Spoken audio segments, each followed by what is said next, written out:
Hi again. Who was that crazy woman in the video? That was me. I'm here to show you a great experiment that you can do with your students.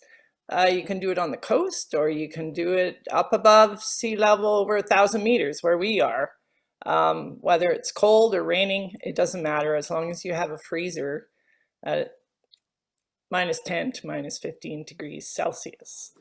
So I compared the freezing point of the 3 different items: the maple syrup, the water, the sugar water, and you can already saw the method.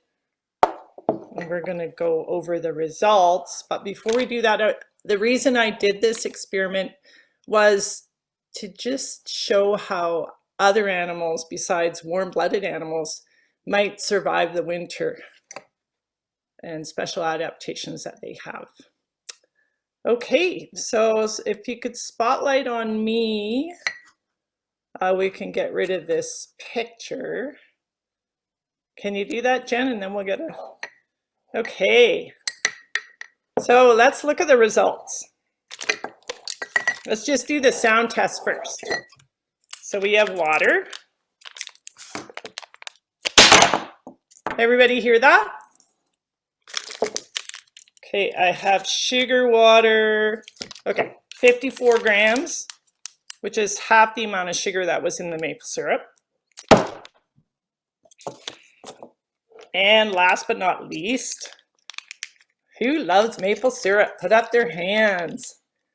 Did you know Canada is the #1 producer of maple syrup? Third one. Could barely even hear that, eh? So you can tell obvious difference there. If we look at the texture and color, well, it's kind of opaque. I try to bend it and it breaks really hard.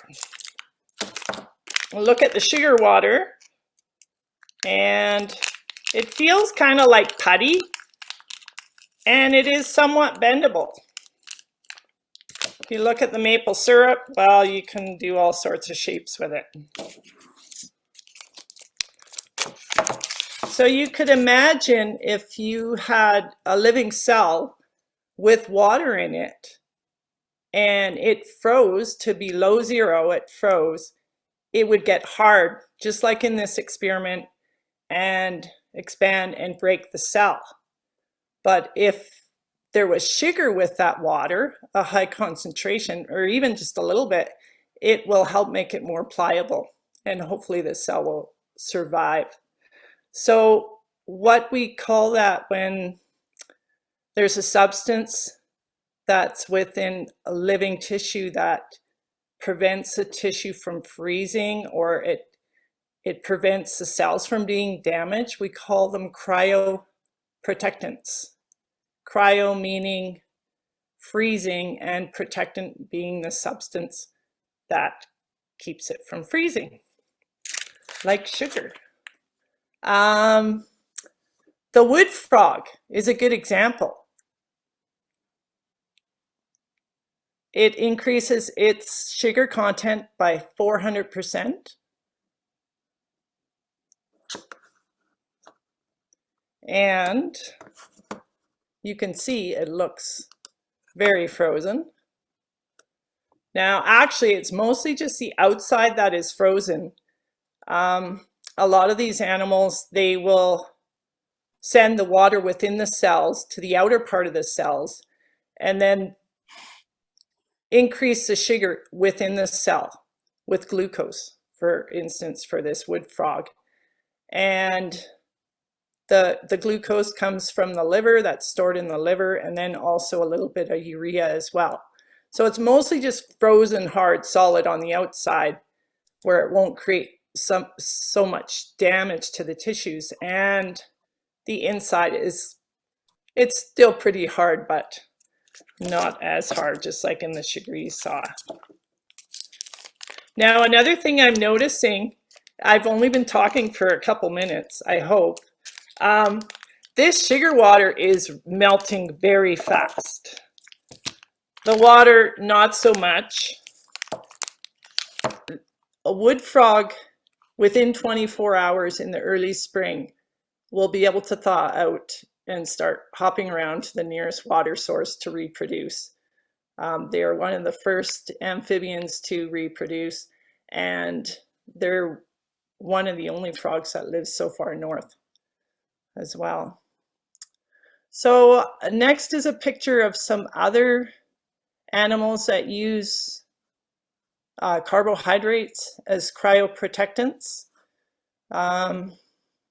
Most of these animals, these were taken from around our yard actually, between -2 degrees and +2 degrees Celsius. Most of these animals here can only tolerate a short amount of time being out in the freezing cold. If they're out for much longer, they will die. A lot of them need to get down to that subnivean space in order to survive at around 0 degrees. This little salamander, long-toed salamander, I caught a picture of him. It was November. I think it was on its way to a hibernating spot because it was down near where there were a bunch of ground squirrel holes, and I know they like to hibernate in there. So I think he was on his way to hibernation and got frozen overnight at -2. In the morning when I saw him, he was barely moving at about +1. But I think it made it because at the end of the walk, it was gone.